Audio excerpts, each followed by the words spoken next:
Arranco yo brevemente explicando que en el libro anterior yo había buscado explicar el fenómeno del paramilitarismo en los años 90. Pero una vez terminado, yo sentí que había un vacío, que era necesario dar una explicación histórico-periodística sobre cómo había surgido el paramilitarismo en Colombia.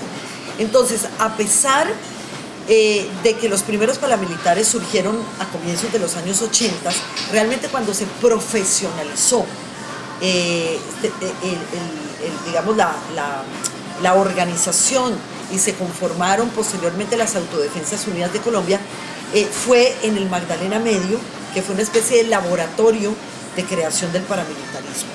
Entonces, para ir a esa raíz, quería de nuevo utilizar el tema digamos, la estrategia del microcosmos que nos permite explicar un fenómeno macro. Y Yair Klein fue ese personaje. A pesar de que cuando sucedieron los hechos, que fue en los años 87 y 88, desde ese momento, o digamos desde el 89, cuando se supo de la participación de Klein, siempre había algo ahí, una curiosidad. Cuando realmente entendí que esto tenía que escribirse fue después de la publicación del libro de los 12 apóstoles y además por la circunstancia de que Carolina vivía en Israel. Entonces era posible acceder al personaje, por lo menos intentar buscarlo. Y ahí es cuando surge la vinculación de Carolina en todo este proceso. Yair Klein, primero que todo, hay una gran diferencia entre la imagen que se tiene en Colombia y lo que él es hoy.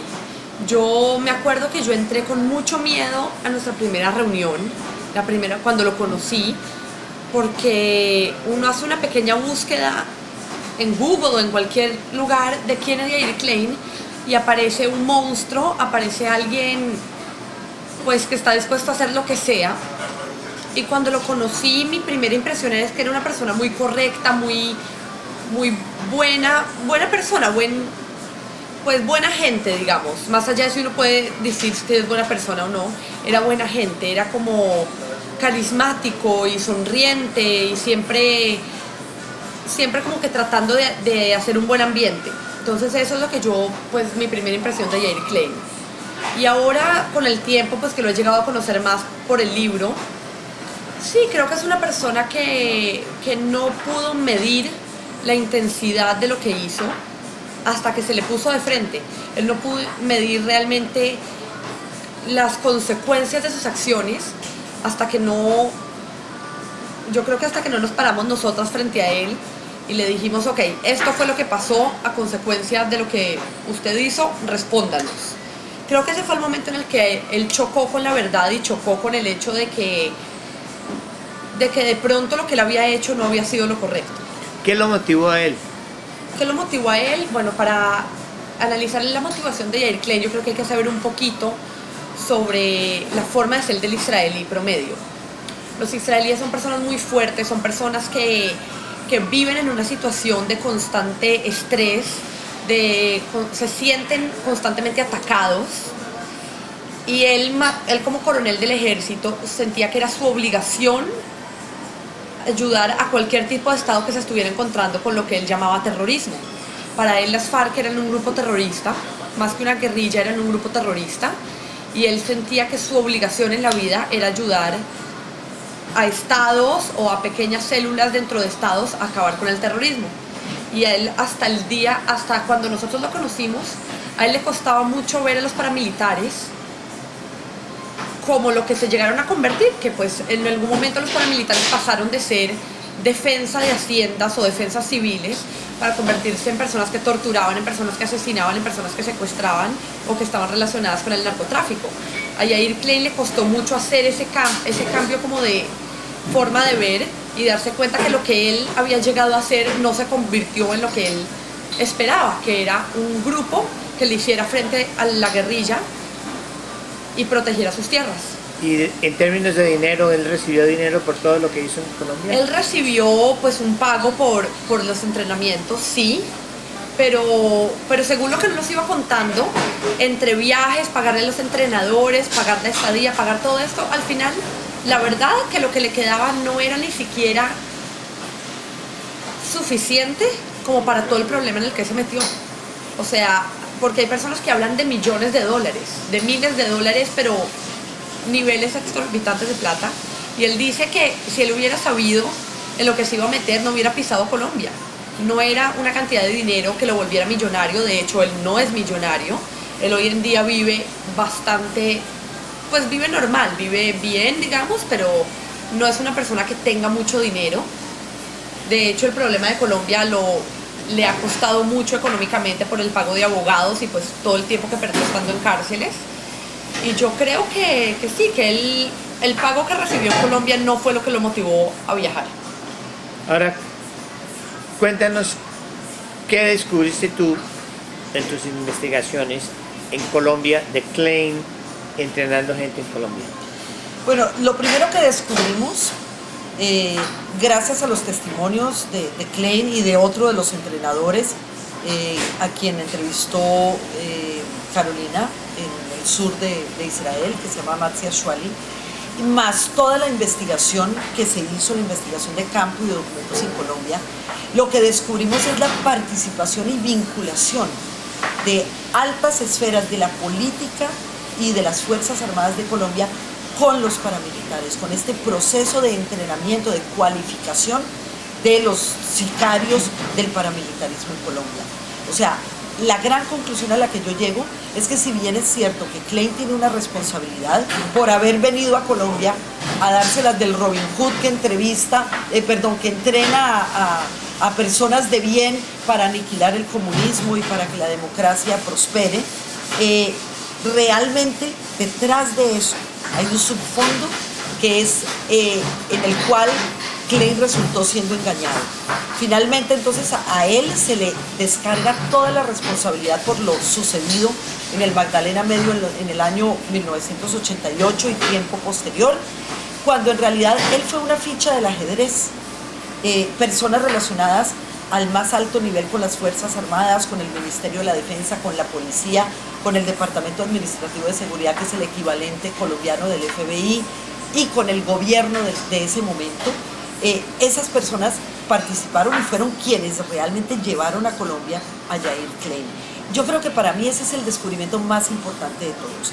Pero además me parece que el libro es un viaje increíble por un periodo no solamente de Colombia, sino por ese periodo de la Guerra Fría que se vivió en muchos lugares del mundo. Entonces, no es gratis, no es casualidad que cada uno de los capítulos del libro sea el nombre de un lugar, porque en realidad es un viaje por los conflictos de baja intensidad, es un viaje por la lucha este-oeste, es un viaje por la visión que se tenía sobre la manera como se debía gobernar a los países, siguiendo las instrucciones y las orientaciones de la Escuela de las Américas de los Estados Unidos.